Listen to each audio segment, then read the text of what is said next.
Bismillahirrahmanirrahim. Alhamdulillah Rabbil Alameen. As-salatu was-salam ala Rasulillahi sallallahu alayhi wa sallam. Halan wa salam bikum. Assalamu alaikum rahmatullahi wabarakatuh. Li-ikhwani wati fi din. Wa salamu ala mani tabahuda li-ikhwani wati fi Afrika, Europa, Asia, wa Caribbean, wa America, wa kulli makan. Wa ala Quran Kareem wa Sunnati Nabi alayhi salatu wasalam. Innani akulu ma yakula. Okay, brothers and sisters, I'm going to be tackling again something about Syria because it's important. We went down this road before when we had the Islamic State, the notorious Islamic State, who was running havoc through Iraq, almost took Iraq, and then you know what it did in Syria. And we had many from many different areas of the world joined in this call for jihad by Islamic State to have the brothers from everywhere you may be to show up. And now we have another situation that's very similar as the situation that happened here years back when Dawla Islamiyah took over majority and almost was outside of Baghdad before the Americans and everybody began to bomb it to throw it back out. And so this situation, now we had this go around. We saw the mistakes that was made. We're not talking about Islamic State. I've talked about this. We have scholars on the ground talking about Islamic State. You heard what I've said. You heard what I've said about them being in the Sahel and so forth and so on. But what I'm concerned about at this point is that we don't make the same mistakes as we did the first time. Now we should be more wiser than we were the first time. We were under impression that this was a good thing, and we had African Americans, and even some Caribbean Americans. I even heard some from South America even made their way over there, and they died in the process, or some were caught and executed. Others didn't even make it to Iraq or Syria. They were arrested, especially in Turkey, and then sent back to their respective countries. So we've had all of this that happened before when we had Islamic State was in the process of trying to take over Iraq and then vast majority of Syria. So now this is another wake-up call for us. So I'm going to talk to you about that because I don't want anything happening to see. I don't even want to hear anything about African Americans, Caribbean Africans going over to Syria and so forth and so on. Because I'll get into why I'm saying this. But it's important, brothers and sisters, those of us who are in Islam, that we understand when we have a call to jihad and when there's something going on. We have the offensive jihad and we have the defensive jihad. I've been through this in a class. I'm just talking a little bit right now for those who want to, get refresher on this. And the call for offensive jihad is not something where I make the call or you make the call. This is done by our head of state and by our ulama and fuqaha, who are religious body in English, the Ashura Council and so forth and so on, who guide the head of state into making a decision about offensive jihad. See, so there's a lot of rules to this, and I can spend all night talking about this, but I will not do that, of course. But I'm just giving you a little bit to understand how serious a matter it is for you as a Muslim to leave your confines where you at, to go join in Jazeera Arab, to go fight over there.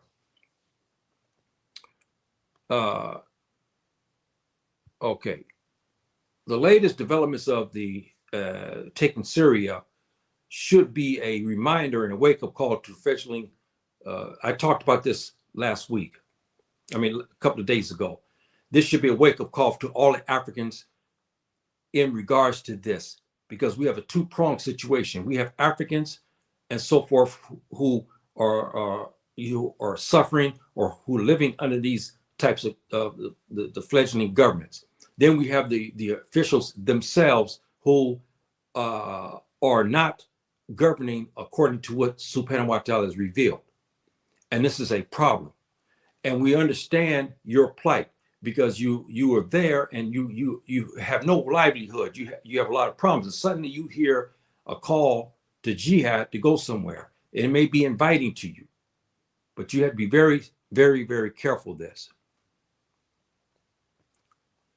Syria is a death trap for any Muslim, but especially for an African Muslim.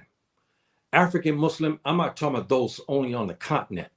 I'm talking about all the African brothers, wherever you may be. I don't care if you're sitting in Los Angeles or Washington, D.C., or you're sitting in Kingston, Jamaica, or if you're sitting in Sierra Leone or the Gambia, or you're sitting in the Savannah and the Sahel. I don't care where you are, or Ethiopia or Sudan or whatever. You're African man, period. It's a death trap for you. Your blackness and your African demeanor is not wanted there as a general rule. Please hear me good on this. You're going into an area where, yes, it's Muslim, but these are classified generally as, we know as Tubab in Fulani language, Tubab Muslims, Arabs, white Arabs, in other words, in English, white Arabs. And that is a problem. We've had brothers who went and had difficulties because of this. And you can't hide in Syria. Even when you go to Turkey, they'll be looking at you and they'll wonder, what are you doing there? And we had Africans arrested before they can even make it to the Levant region to go fight and join jihad. See, they stuck out. Okay, let's see who we got here. Our brother here. Thank you, my dear brother, for showing up. Wa alaikum salam wa rahmatullahi wa barakatuh. Thank you, my dear brother, for showing up today. And I really appreciate that. Yes, brother, thank you very much. Yes, I'm glad to be back talking again. I had, a lot of troubles I told you about. And plus, there's other things going on with YouTube and with the enemy and their tricks and so forth and so on to try to stop me from talking on YouTube. And how you doing, my dear brother? Wa alaikum salam wa rahmatullahi wa barakatuh. It seems like the AQ and IS is actually ran and operated by the Tubab. Every time IS come around, the Tubab seems to benefit. Interesting. Brother, you hit it right on the head. There was an I just caught this program by happenstance. I just happened to turn to YouTube, boom, it came on. This ex-CIA, who's just recently retired, was talking about the same issue our dear brother Quad is talking about now. And he was saying that there's an article that he showed, a memo that was written by an operative who said that these two in particular were bought and paid for and that they were friends with Americans. This is one reason why I'm telling you, brothers and sisters, you may see them on TV with long beards, with imas, that's in Arabic, turbans. You may hear them talking scholarly. You may hear them reciting the Quran beautifully. You may hear them calling out Subhanahu wa Ta'ala in his 99 names. And you're convinced that these brothers are on cue. Then we found out stuff like this. Now we had the Tubab agents exposing them. And this case is no different. See, so anyway, I'm glad our brother brought this point up here. And we have another brother here. Wa alaikum salam. Anjarama, my dear brother from the Gambia. Thank you very much for showing up, my dear brother. This is an important talk because we need Africans to talk to other Africans to especially our elders, to get them squared away so they don't make the mistakes. I was young. I was 20 years old. I was 25, and I romanticized about doing this, doing that, and so forth and so on. And I wasn't thinking good because I didn't have people around me to help me. You understand? So we as Africans, we always look to our elders for good advice. But in today's age, it's very difficult because many of our greatest scholars and so forth are quiet because they've been suppressed and interdicted. So we have a lot of youth who are getting their knowledge from people who are not right. See, so this is why I'm saying, brothers and sisters, we have to be very careful on what we do and how we say things and whatnot, and don't do something that will hurt you in the long run. Thank you for that, my dear brother, for showing up today. And I really appreciate that. And thank you, my dear brother Quad, for this, because it's right. And let me tell you something else that's interesting about this. I made this point when Israel attacked Palestine. And Palestine and Israel was assassinating, as you know, they assassinated many leaders and even those one from Hezbollah. I made the point is why you have the AQ and IS. They have a special ungodly talent of getting close to something that they want to attack and laying a bomb. They are ingenious about things like this. Why in the heck didn't these brothers use that stealth and expertise when laying bombs and so forth, and didn't go to Israel and do that? I'm gonna tell you what they were doing, as they always done. In Afghanistan, they could have left. They have the means. They were killing our Afghan brothers. They're killing Muslims. They're still fighting in other places in Muslim lands, killing whom? Muslims. They come to the Sahel. Who do they kill? Muslims. Now and then they will fight, because they're attacked or they're against the wall. Yeah, they have government forces, and they'll fight the Tubab and so forth and so on because they're forced to, because they're in their face. They have no other choice. They have to be defensive now, and they have to fight them. But when that threat from the Tubab and others is not there, they don't go after them. They let them alone, and they go to bomb you and me. Since we don't agree with them, they feel that our blood is justified. That's why I was saying, brothers and sisters, we have to always be careful when we want to do something, that we understand the Sharia, Allah, and the Sunnah Nabi alayhi salatu salam. We must do that. So Syria is a death trap. And if you read some reports, especially when that brother, it almost brought me to tears. That light-skinned brother, I can't think of his name now. He just became a Muslim, and he met some Syrian or something there in Washington, D.C. or Maryland or Virginia, wherever he was at. And he urged him to go make jihad.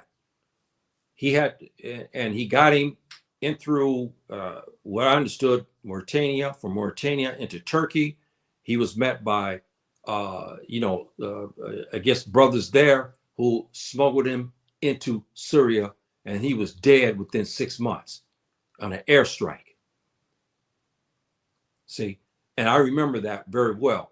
And he showed this picture of this brother and so forth, his family, and it was a sad situation. Islamic rules of law forbid you to leave Africa or America, for example, for jihad in Syria. This is nothing more than romanticizing than jihad fi sabilillah. I made a mistake there. The computer, it's not stability. You know, the computer, I'm writing in English. If I was writing in Arabic, it wouldn't do this, but I'm writing in English. So that's why it changes. Sometimes I don't catch it, but it should be jihad fi sabilillah in Arabic. We're sitting there. We have no possibilities here. We're strong. We love the Ummah.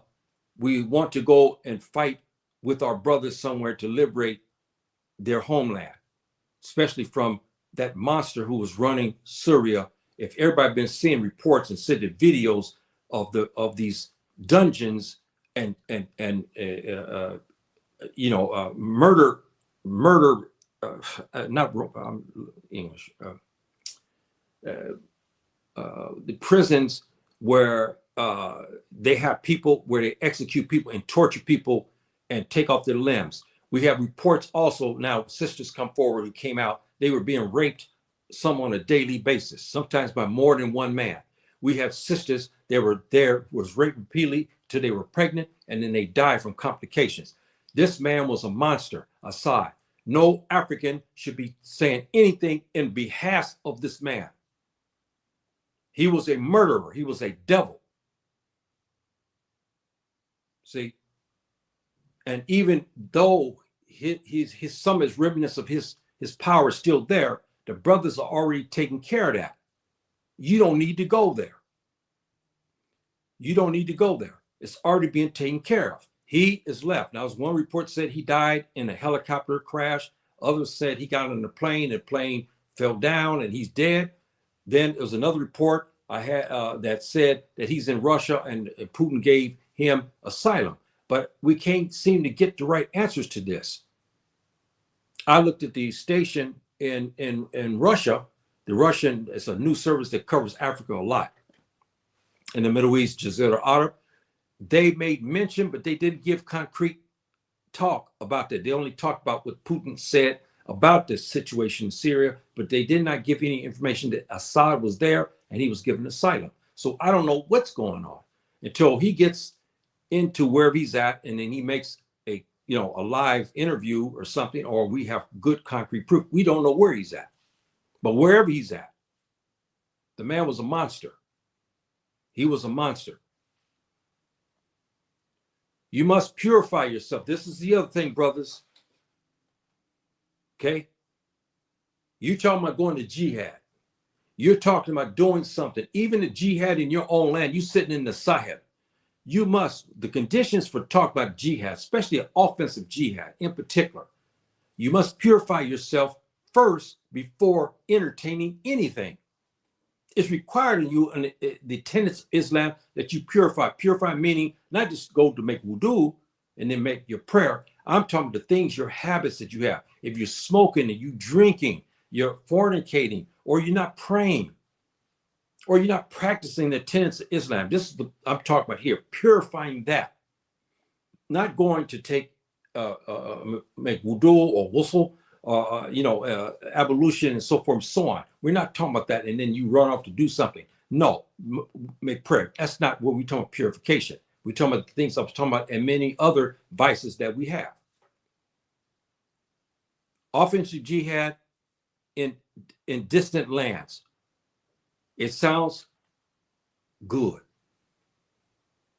especially when you hear the call for jihad and they're getting salaries for it. You have nothing in LA. You have nothing here in Morocco. You have nothing in the Gambia. You have nothing going on in Ghana or northern Nigeria. Suddenly you hear this call and you get a salary for coming to help build the land. The country that's been taken over now by the Muslims. You got to be very careful, brothers and sisters. Hear that offensive jihad and distant Africa, you must answer the call of jihad in your own homeland first. This is condition, brothers and sisters, especially you sitting in the Sahel, my brothers, my Fulani brothers. You have all of this stuff going on in the Sahel, in the savannah. You got water rights we have to tackle. We have the farmer issues we have to tackle. We got to deal with the government. We have roaming bands of maniacs, kidnappers, Boko Haram. We have all of this kind of stuff going on.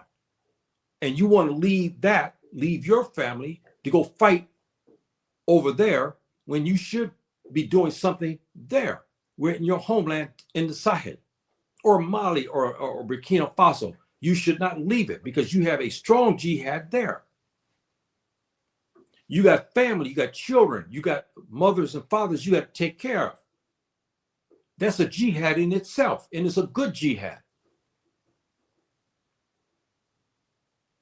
You must take care of that first. So, way of life, the Fulani way of life is under threat. You should be in jihad to thwart that, to stop that, in order to, for our brothers, the Futafula, to survive. And also there's disbelief a lot among even Muslims. There's a lot of things that you could do in your homeland all through Africa, all through LA, Dallas, Washington, D.C. So you don't have to go jumping over to Jazeera Arab. No. You have injustices, bad governance, fraud, crime, debauchery. All of this stuff is sitting in front of your eyes. You should do everything you can with your power, but you can, by your hands, by your speech, by your heart, or by what, in your mind, or, and so forth. So, the hadith talking about if you can't change injustices and so forth and so on. But being an advocate for Islam to thwart secularism, to change Islam and innovation, this is a big jihad. We had this everywhere in Africa, and in Muslim states, it's running rampant now. It's running rampant, brothers and sisters. See? So why are you going to leave that to go to Syria, who they don't want you over there? I'm telling you now.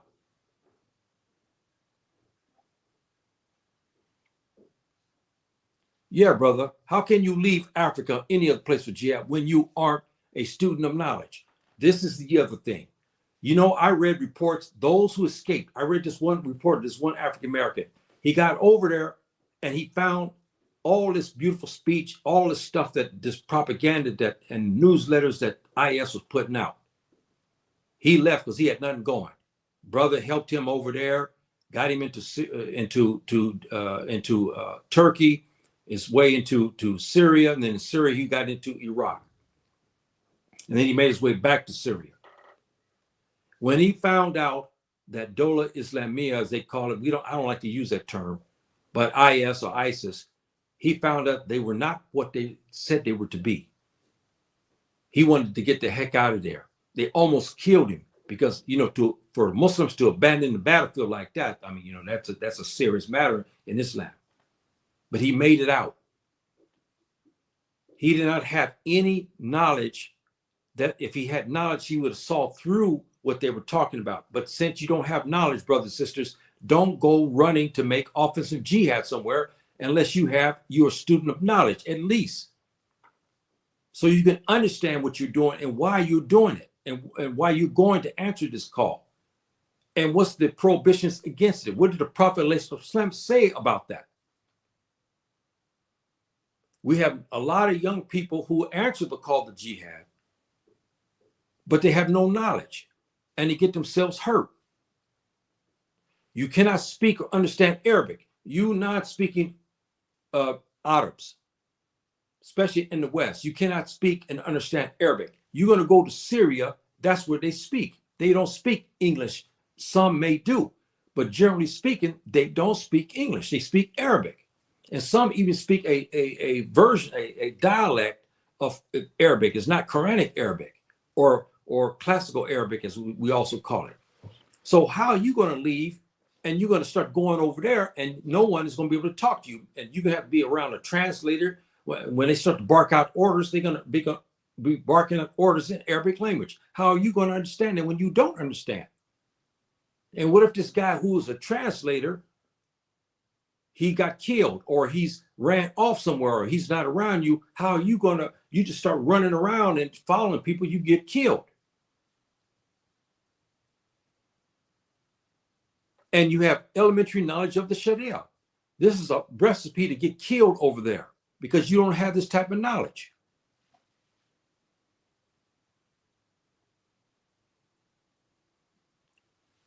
You don't have a playbook.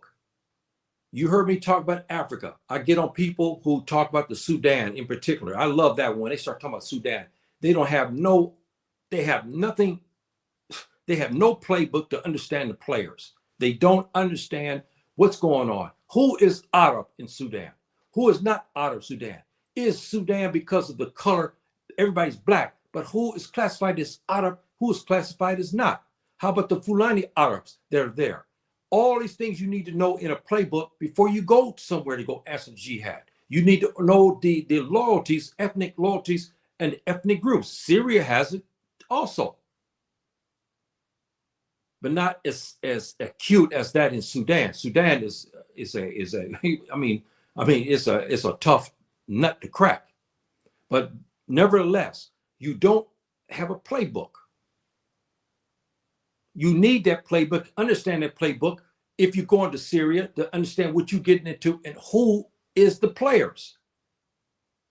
So how can you know which group is on the truth and not falsehood? That's the other thing. You're sitting in LA. You're sitting in Fez, Morocco. You're sitting in Kaduna, Nigeria.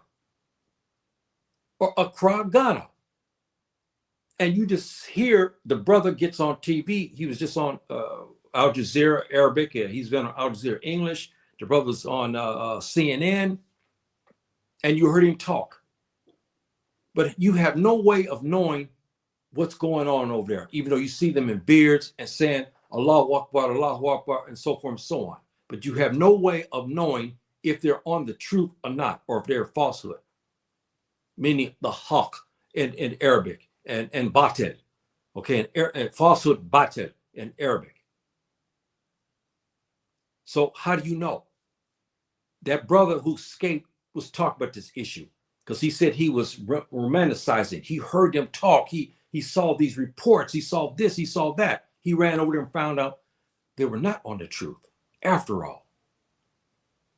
And he said that when they begin to command people to make suicide, meaning they strap themselves with bombs and they go to the enemy, to the Iraqi armies and so forth, government, and strap themselves with bombs and then enter a building and blow themselves up. The brother realized now he was duped, and he got the heck out of there.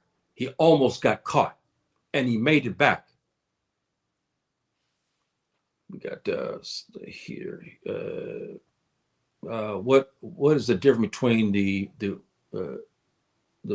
brothers that I'll answer this in a little bit, but I want to concentrate now on the topic of Syria and our brothers going to Syria to fight. Because I'm going to tell you, just because we're saying this now, somebody's going to do it because they did it last time. And now the new Amir of Syria, who was leading the Mujahideen group, is on TV everywhere. And he's got some of his people talk about they're welcoming Muslims to come there. So I need to talk to tell you don't go there. So I cannot answer that question right now. So excuse me, my dear brother, because we're concentrating on Syria right now. I'll get into this if we have time. But thanks for showing up, my dear brother. Okay. How can you leave your land and you don't have an exit plan? Brothers, I must say to you, 99% those who go on offensive jihad go half-cocked. They have limited amount of resources,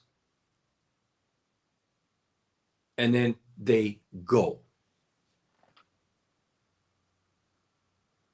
They don't have an exit strategy like that brother would happen to him. He said, if you go there, you should have an exit strategy just in case things happen.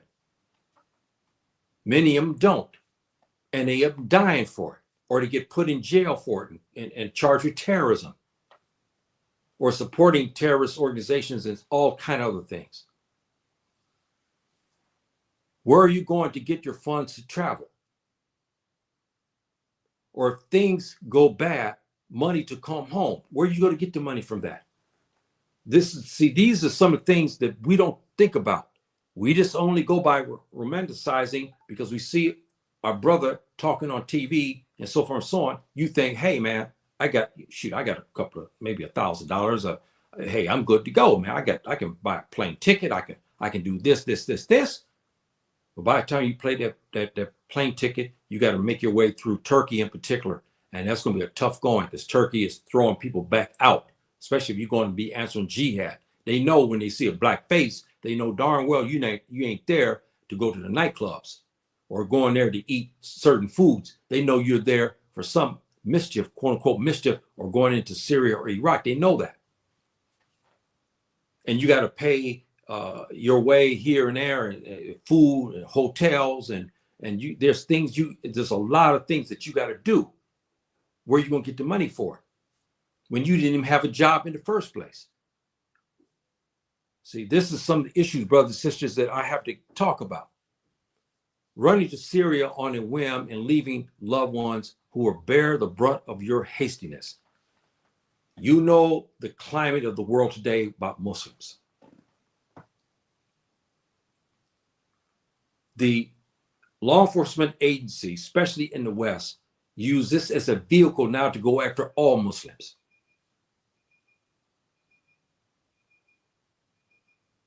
And when you leave and the word come out that you left to go to jihad to Syria or Iraq, they'll come to your family, start going after your father and your mother, start investigating them and your brothers, and then going to the masjid that you're going to go to turn it upside down, because now they use that as a vehicle now to go after all Muslims. Oh, I was told that you used to pray with Muhammad at the masjid. You had no dealing with that, but according to the American law, this is being a co-conspirator. I mean, you know what I mean? There's a lot of trouble. And your dad and your mom, how about you got agents coming over there asking them questions? And some of these agents are so racist and ruthless. And when you don't answer something right, or they think that you're lying, they come back to do more damage.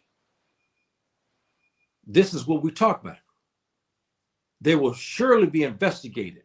They want to see if you gave money to your son to go over to fight in Syria or Iraq. There's a lot of things to this, brother. That's why, brothers and sisters, this is why I'm talking to you today, just give you good advice from a student of knowledge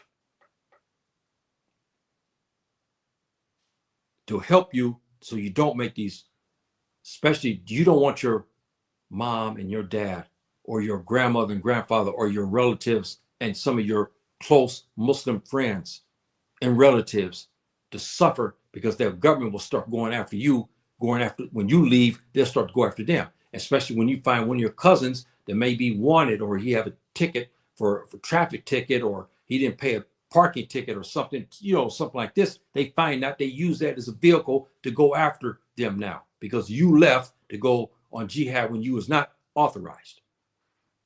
There's a lot of there's repercussions here, brothers and sisters, when you make a foolish move, especially in this day and era. This is the other issue, especially America and Europe, the two Bob nations. Once they declare you a terrorist, you get caught, your jail time is going to skyrocket, more so than if he was selling some dope on the street. They'll classify you as an outlaw, a renegade. And even if you make it back and you win most of your case and you do a time in jail a little bit, you'll be under technical surveillance for the rest of your life. And even your family will be under surveillance. And they will find ways to come in your home if you married, and they'll have devices in your home in every area, and they'll watch you and your wife in bed. They'll watch her in the bathroom. They'll watch her undress and dress. They'll watch her combing her hair. They'll do everything to humiliate you.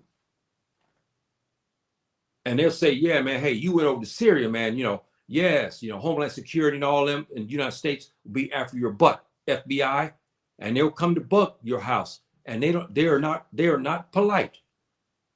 And they'll watch you and your wife. They'll watch her, especially going to the bathroom and taking a shower. They'll have easy access on her. You got to be very careful of that, brothers and sisters. Very, very careful about this on the ramifications of what I'm talking about today. And I'm hoping that you pass this on to brothers, for edification, because I'm telling you right now, it will happen. We think that one African brother or another African American or Caribbean African won't go, and all of a sudden we get reports. Somebody say, hey man, 10 left, 20 left, like happened in Washington D.C. when Dole Islami was going on Islamic State. We have brothers leaving out of Washington D.C. to make their way over there. See, and I'm telling you, it's big business, and they destroyed their families in the process. Lastly, this is why you have to have the knowledge, brothers and sisters.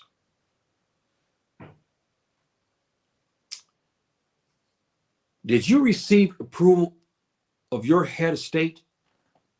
Now, we ain't talking about Biden or Trump. They are not authorized to issue anything to a Muslim. They can't tell you as a Muslim to go fight anywhere. He's not authorized. This is why we have the problems when you live in a non-Muslim country. Be polite. A non-Muslim country, you living there, you're born there. I understand that. And then suddenly you get an order for you to go join the army, and that army is going to Afghanistan, or it's going to Iraq, and it's going to Syria, or it's coming to Egypt, or it's going into Palestine to kill Muslims. See, it's a serious matter. But did you have approval of a head of state? Did you get a fatwa? Okay, you live in the United States. Did you get a fatwa from head of state of another Muslim state to give you that? That's what you have to ask. Who issued a fatwa for a call to jihad, offensive jihad? In this, who was that? Who did it? Where is it? Where is this fatwa? It's saying that you leave LA, you leave the Gambia, you leave Morocco, you leave Egypt. Who gave this fatwa for you to do this? What are the credentials of this sheikh issuing it? Who is this man who issued such a fatwa? These are issues that we have to discuss and we have to talk about.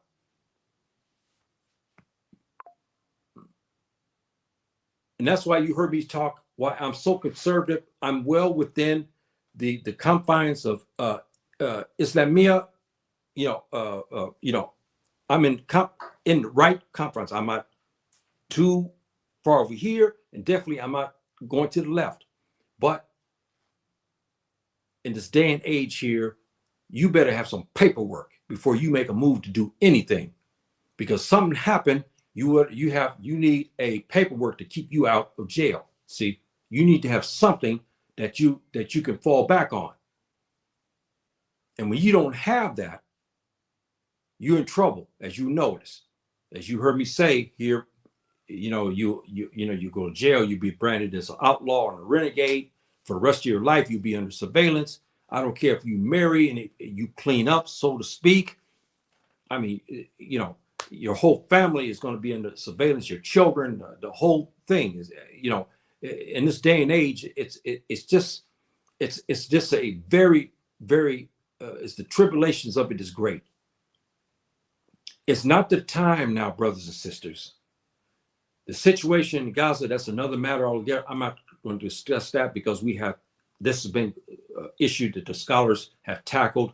They have laid down a lot of groundwork talking about this, and there's a lot of issues about that as well. We're not talking about this situation. We're talking about the situation that's happening in Syria right now, and why you have to be very careful on making a move.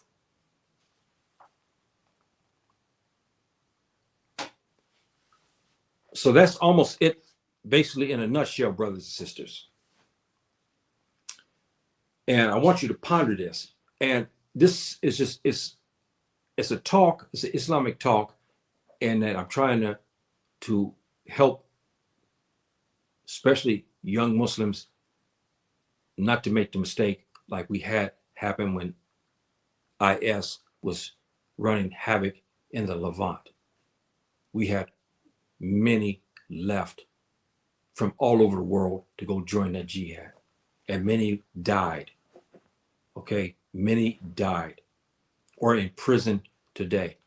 We even had sisters who left, got pregnant, married, got pregnant, have children. Their husbands were killed or jailed, and many of them were jailed, and many of the countries would not accept them back because they were brides of those. I mean, there you see, there's the ramifications are deep.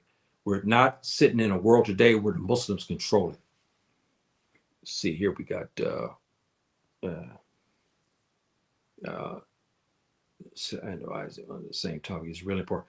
Yes, you know, I'm going to. I put.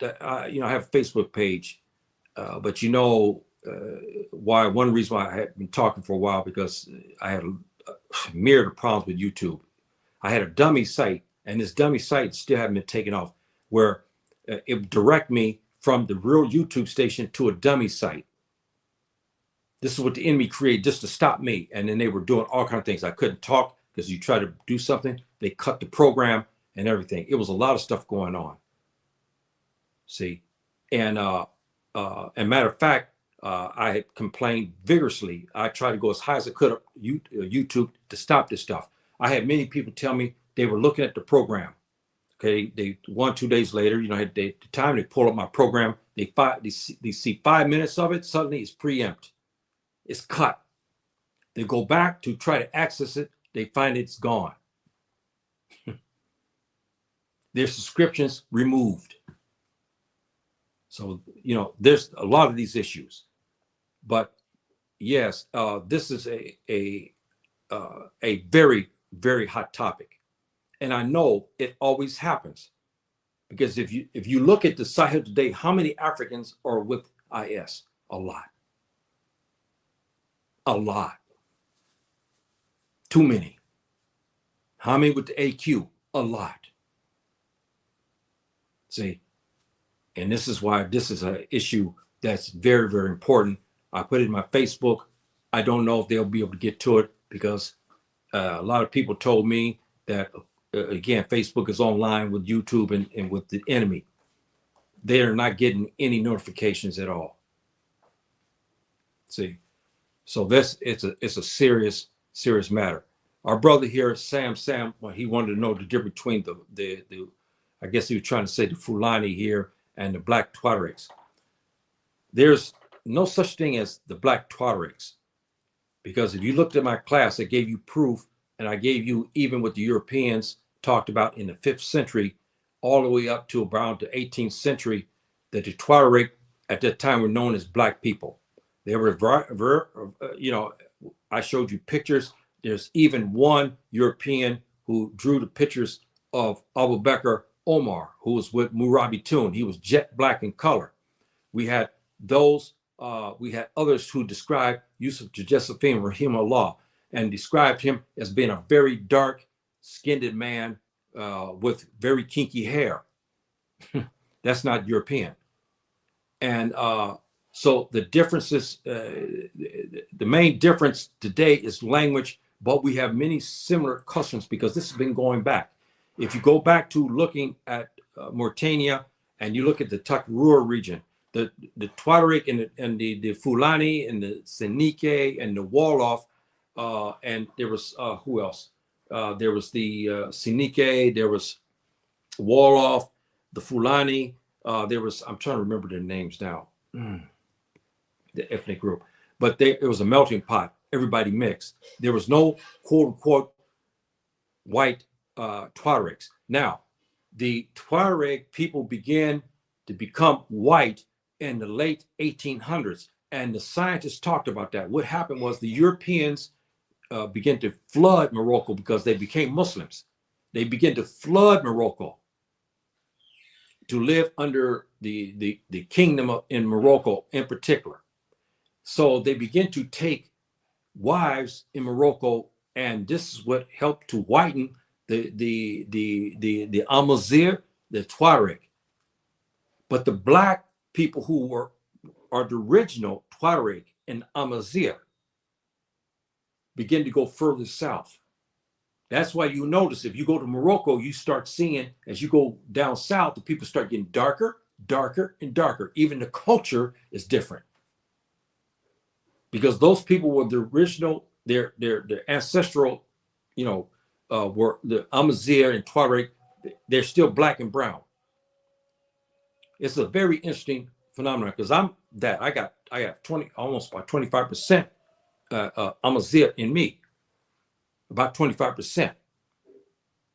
And none of my folks are white or Tuba. So the difference between the two basically is language and a little bit of cultural differences. But I had my classes, I showed that the Fulani woman and the Tuareg woman, they almost wear the same ornaments. And you wouldn't be able to tell the difference. I in my class, I was showing pictures of this. I showed a girl who you may think was Fulani, but she's actually Tuareg and Amazigh. And then I show you an Amazigh girl, you'll swear she's Fulani. Because we've always mixed, especially from the 700s,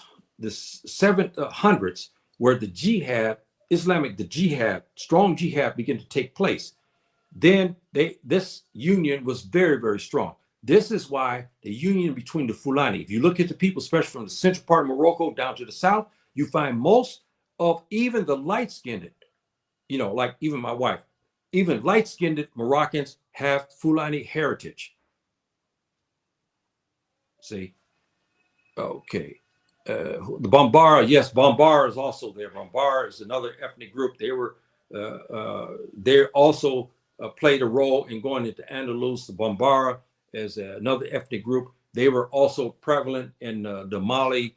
When Mali was running with all of this scholarship and kingdoms and so forth and so on. And the Mandinka, yes, they showed up, but that was later in the Mandinka because there was the Tukarur region was at the northern tip of present-day Senegal, but there was no Senegal at that time. So they were at the northern tip, and there the Tukarur region was under the Empire of Ghana at one time. But as Islam began to take hold, the Muslim groups begin to come to Tukarur, and they begin to manifest a jihad, and they went and they began to beat up the Empire of Ghana. Ghana made negotiations with them, and there's I talked about this in the middle of the class. I won't get deep into. They made conditions, and what they did in order to make a mithaq or agreement, many of the brothers of the Muslim brothers married some of the daughters and the daughters of aristocrats in the Empire of Ghana in order to make the union strong. Okay, this is the agreement. It's a very interesting phenomenon. The Bambara, yes, the Bambara ethnic group, they're there. Bambara are still prevalent in the corridor. This is another group. There's Bambara, the Senike. Come on now. We have Wolof, we have Fulani, we have Tuareg. There's one in particular that came out of Egypt, and I was talking about them a lot. Man, I can't remember my train of thought now. How did the background end up becoming a slave? Well, see, that issue, matter of fact, we have Fulani also became slaves because when you got to remember something, in the 12th century, the quote unquote white-skinned Arab began to come to Mauritania by the 12th century. They began to gain steam and power. And by the 18th, 19th century, and then they began to have a class system that's not, organized or is not sanctioned by Allah or the Sunnah Nabi. And we start to have a caste system, and this caste system is kind of still prevalent today in Mauritania and so forth and so on. And that's how we got some of this type of thing here. Also, I read the Berbers were originally black. Yes. Well, you don't have to take my word, just like I said in my class. I presented what the Europeans historians said. They had very interesting, many of them talked about this. And on top of that, let's look at something else, the proof. And yeah, my dear brother, let me also warn you. Remember, maybe you haven't seen my classes. The Amazigh people don't use the term Berber. It's equivalent to like the N word of calling black people in America. Berber is a very derogatory term because it means barbarian. And so they don't like to be called that. They're called Amazigh. That's what they are. They were originally black. And I was trying to make a point. In the 7th century, Roderick, okay, who was in charge at the time in Andalus, which they called Vandalus, the real name was Vandalus. Remember the word vandal? You know, vandal. Remember, vandalism is a term, an English term for those who destroy property and land. Okay, he witnessed the Muslims in 711 coming into Spain, as we understand today, but eventually was called Andalus. He said each one was blacker than the other. Huh? Yes. See? Very interesting. He didn't say white. He said they were black. One was blacker than the other. Charlemagne, remember the great warrior king of France, it was not called France at the time, fought the Muslims in 739. Oh, excuse me, brother, sister, my event. Excuse me for 1 second here.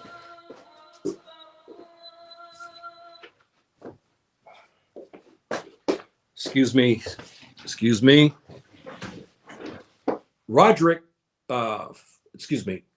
Charlemagne fought the Muslims because now the Muslims had taken control. By 729. The Muslims had already controlled what we know as Spain, Portugal. All of that was under Muslim control. The Muslims decided to venture further northeast into what we call France today. They came in to fight with Charlemagne. Charlemagne also sent excursions into the land of Andalus, into Andalus, to fight the Muslims. Charlemagne was highly racist, but he was very respectful of the zeal of the Muslims. So he wrote a poem. I showed this poem in this class, this video I gave, talked about this issue. He said that they were so black that the only thing white on them was their teeth. They were Amazigh, Tuareg, Fulani, Bambara, Sinike, in particular, warriors who made their way up to Andalus. Roderick wrote a poem about them, about how savage he said they were and their zeal in fighting. But he said that the only thing white on them was their teeth because they're black. And he said they were, what do you call them? He didn't use the word pitch black. I forgot the word. The English word is in translation from French. He used a word, I forgot, but they mean very, very black in color. So that should be evidence right there. This is eyewitness account. Then we had another European scholar by the name of Scobie who said basically the same thing. He talked about they were pitch black. He's talking about the 7/11 invasion. He wrote about the 7/11 invasion. He talked about the Amazigh, as you call them, as we know them today, the derogatory term of Berbers, which is not right. But he described them very well, and he said they were pitch black. So all these issues here, a lot of people don't discuss. I heard that the Tubobs are the only original Libyans that have. No, they're not the original Libyans. There was no such thing as Libya one time. I talked about this in the class when I was talking about Kemt, which is ancient Egypt. The Europeans begin to come in, yes, and when they begin to manifest themselves in Egypt, what happened was they began to go over to plot to destroy Egypt. So they went into what we call present-day Egypt, and they began to form. White mercenaries began to come from Asia Minor and from present-day Italy and Greece into it behind the back of the Egyptians. They settled into the desert regions in the area we call today Libya. So yeah, you will find their skulls, you'll find their remnants there, but they were not the original. I mean, you call them Libyans. I don't know if we even call them that because they were soldiers, mercenaries, troublemakers, miscreants, and so forth. And they eventually in time began to destroy Egypt.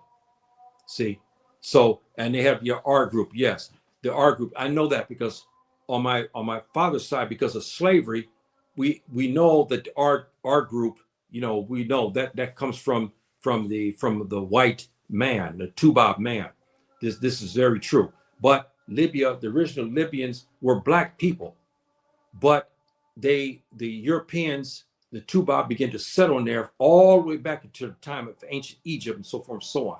And I'll get back into this because I got to cover the others, the Middle Kingdom, because I stopped when I started having problems with YouTube. I stopped it with the first the Old Kingdom. They call it Old Kingdom. I'll start going to the Middle Kingdom, talking about this, and to the end where these Libyans, as we know them, destroyed ancient Egypt. They destroyed it along with another group of white mercenaries. So it's a very interesting story. They look similar to Fulbright and Tuareg.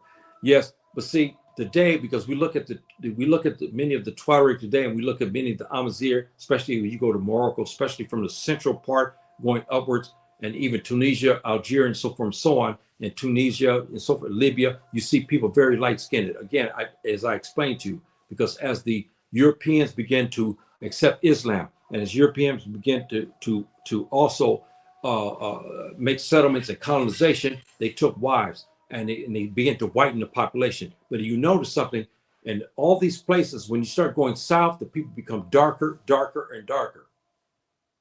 See, but today we think that the real Amazigh people or the real Tuareg people are those who are Tubab. That's not true. The original were black. See, Fulbe, yes. Fulbe, yes. Okay, Tubab is really referring to Western Europeans, not North Africans or Middle Easterners. Yes, as a rule, Western Europeans, Americans, it basically means people who are Caucasian, people who are white. We use the term because when we see a Lebanese man, he comes into the Gambia. He doesn't act like an African. He discriminates against African, and he shows favoritism to the Tubab who comes from Europe. So we have the tendency, we see them, we don't see them as no different than their European brothers. So we call them Tubab because they're the same color as the Tubab. They look like the Tubab. They dress like the Tubab. They act like the Tubab, and they're in cahoots with the Tubab to discriminate against you. So we begin to call them Tubab because they act like the Tubab, look like them. They side with them over you. See, they can marry with them. They allow their daughters to marry, but they don't allow their daughters to marry you. So we begin to call these people Tubab as well. But as a general rule, you're right. Tubab is referring to Western Europeans, and in modern times today, Americans, anybody who's Caucasian, we call that. But we also call Tubab African Americans, because we have African Americans who are very, very light-skinned. And we also call some African Americans, even though they're dark-skinned like me, we'll call them Tubab because of their ways and means, the way they act. They're black, yes, but they have nothing African about them.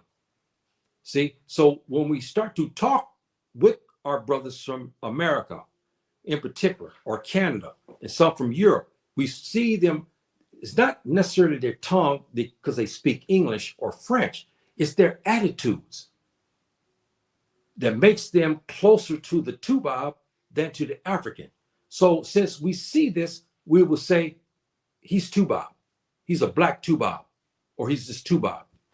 See, so this is another, this is, we're talking about ethnic situations, but I'm just giving you this, and you can do your research. And the Africans who come here, they, what I'm talking about. We have this dynamic, and so from so on.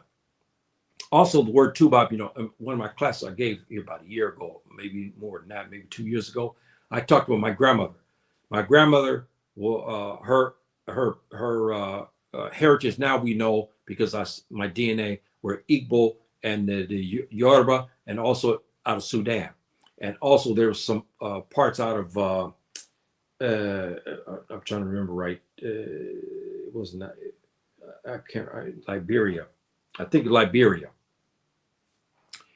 My grandmother used to use a term. I remember her saying this. Bakra. And when I heard her say this many times, and a lot of times it slip out of her mouth, and I would hear my dad say something to her. And I was little when I used to hear this, but it always stuck. When I got older, I start to hear her when she started talking. So I asked her, now, but I'm a young man now. I said, Granny, you use this term Booker. So she explained it to me. So we have another term, but we don't use that. The Fulani, the Mandinka, the Mendi people, we don't use this term Bakra, but others further east may use it, and some parts maybe, I don't know, maybe some people in the Senegambia region they may use this, I don't know, but Bakra is a term also meaning Tuba. But Bakra is a derogatory term. Tuba is not. Tuba is a designation for people, they're Caucasian, that's all. We're not saying that they're this or they're criminals. Bakra is a term that is derogatory. It means essentially a wet chicken. Okay, because they said that when the slavers sweating coming through through the forest to go get slaves, they said the slaves would smell wet chickens, and this is what the term Bakra came from. It's derogatory. See, so that's why I don't use it. Tubob is actually in our language meaning someone who's European, who's white, okay, white-skinned. See. Okay, some in the Ghana American blacks are called, yes, yes. I know that. I was in Ghana, and when I went to Agbazome to the east, and I stayed there for a good portion. I wish I could have stayed there longer, but I couldn't because I was working at the time. I wasn't retired, so I know that this happened because I saw firsthand some African Americans, especially our sisters, how they acted in Accra. I saw that. I was disturbed by it. And what was funny about that, I saw many African Americans in stores. They didn't even know because I didn't speak. They didn't even know I was African American. If I was born in America, they didn't know. They thought I was Ghanaian. They didn't know. And even when I was in Ghana, no one ever knew until they heard me speak, then they knew who I was. But none of them called me that. And matter of fact, when I went to buy shea butter or something, nobody, maybe it's not color, but I'm dark. I look like many Ghanaians and so forth and so on. So, I fit in very well. I had no problem. But I know that the guy who helped me in Ghana was taking me places. He was talking about the attitudes of many of especially African Americans. He said they were very, very, very, very impolite and treated them as though they were inferior to them. So they did begin to call them names. Yes, this is a true fact. And Bakra is used in the Caribbean as, yes, okay, they used it because when they took them as slaves, yes, that word came. Because look, my grandmother used that term. Okay, I was a little boy. I heard her use this term before as well. And it stuck with me because I heard her use this. I said, what is that? I never heard such a word, but it stuck with me for I was a little boy when I heard it.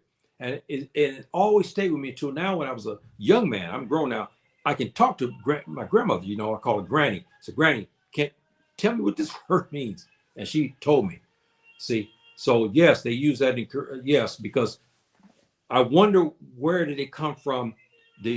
Our brothers Did it come from Nigeria, or did it come from the corridor region of the Sahel, or did it come from Senegambia?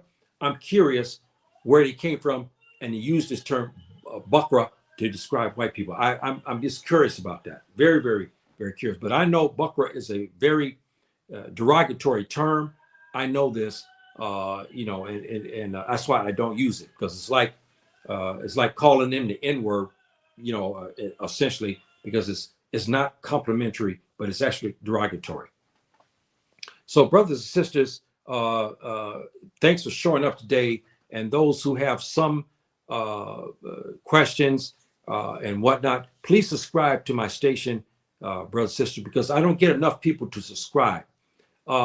That's one of our faults as Black people, is that we don't support one another. We'll give subscriptions to everybody else, but our Black brothers and sisters in particular, we don't support them. Even if you don't agree with all my talks, but you should still at least support me in that way. I'm not asking for any money, anything like this, but you support me by make subscriptions like I do. There's many. I may not like basically so much what they say or whatever the situation may be, but I subscribe to them anyway to give them my support. So this is what I'm asking you to support me by subscribing. If you cannot find the subscription button, that's the other thing that they were doing to me.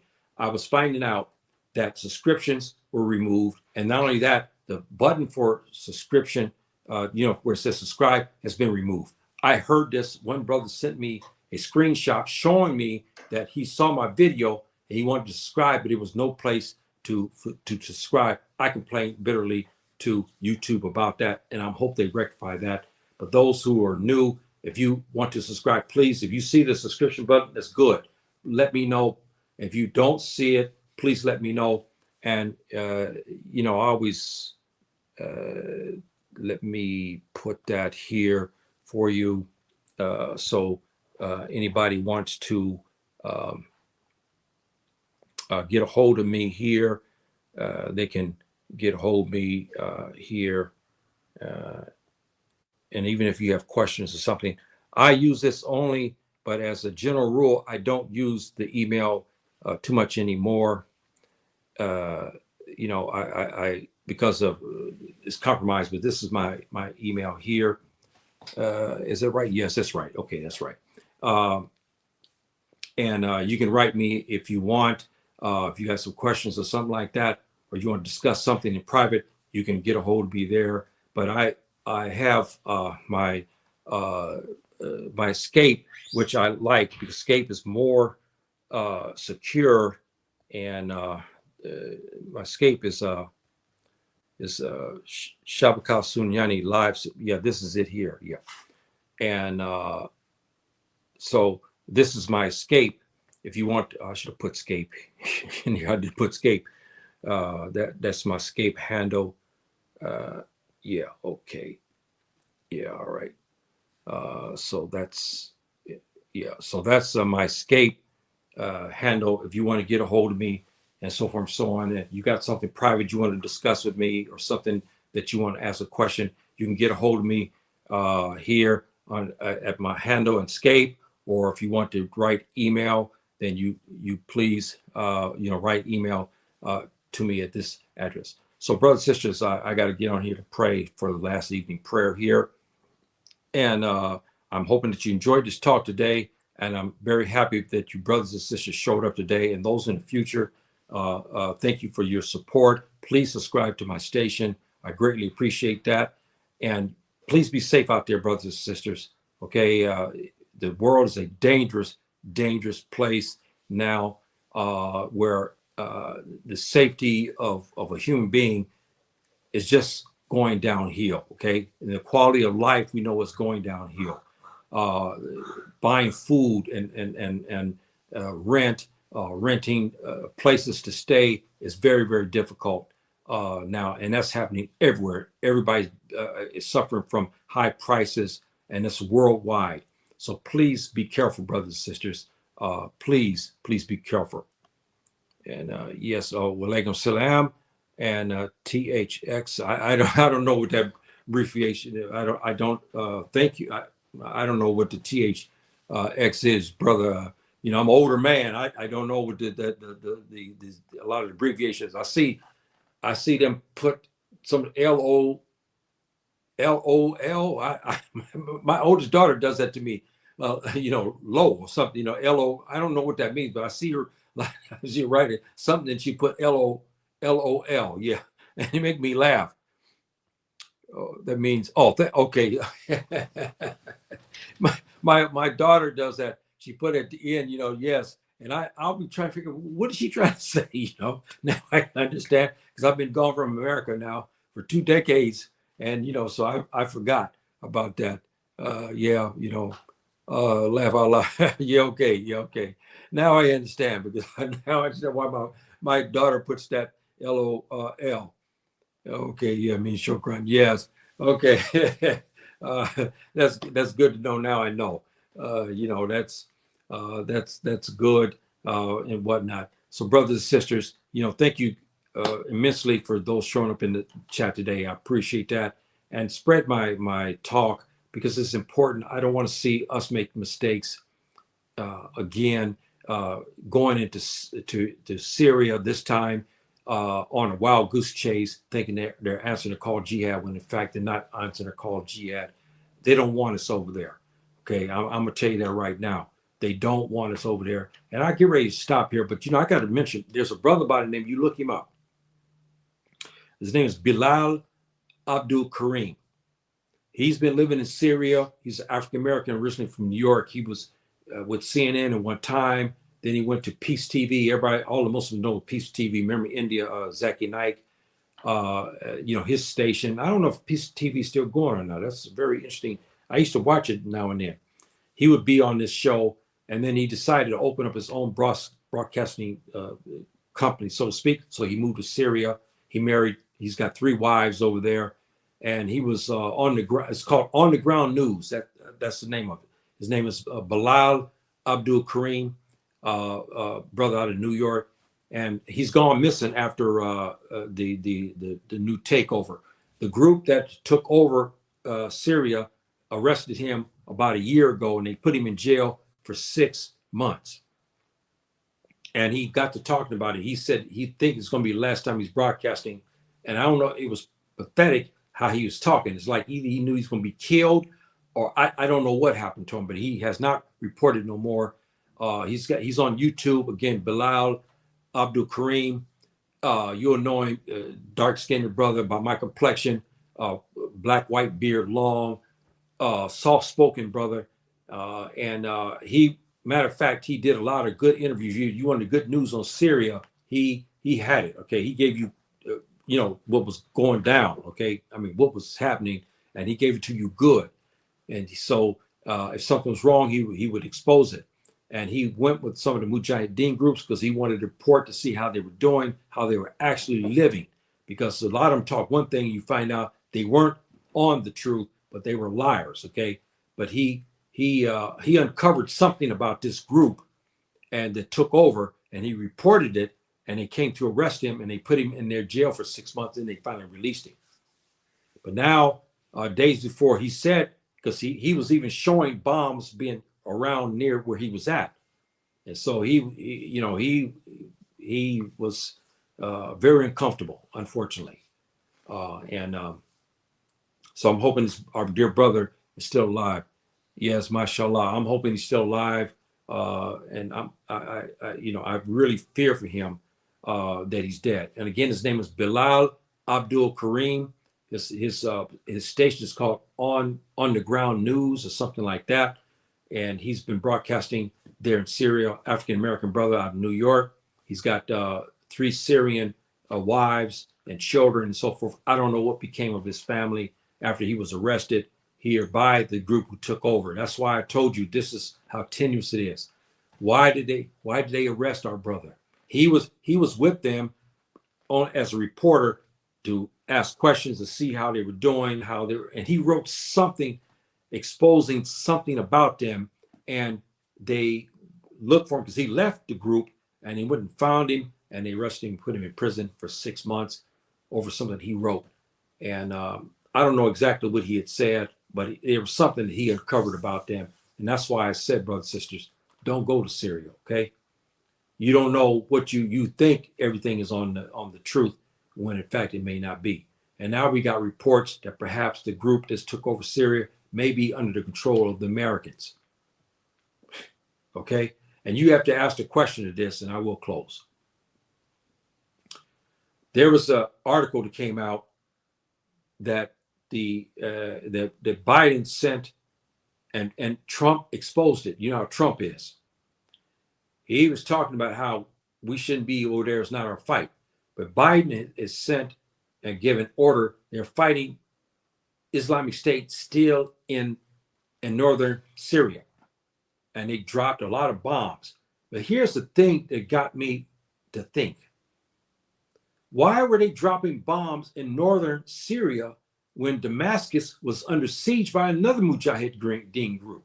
So why did the Americans not drop bombs in that regard? But they dropped the bombs in the north to fight Islamic State, IS. And they left the Mujahideen group who was taking Damascus alone. You got to think about that. That's very interesting, isn't it? So with that said, brothers and sisters, I'll close here, and I'll see you next time, inshallah, bi'ithnillah, on another talk. And I gave you my particulars there. If you guys want to write me or something, please get a hold of me. Please subscribe, brothers and sisters. Please subscribe. If any of you found that you cannot subscribe to me, please give me that information so I can relay it again to YouTube, because it was removed. People were not being able to subscribe to me. It was a pathetic situation, and I'm hoping that they rectify that. Okay, my dear brothers and sisters, Anjarama, Salam Alaikum, Rahmatullahi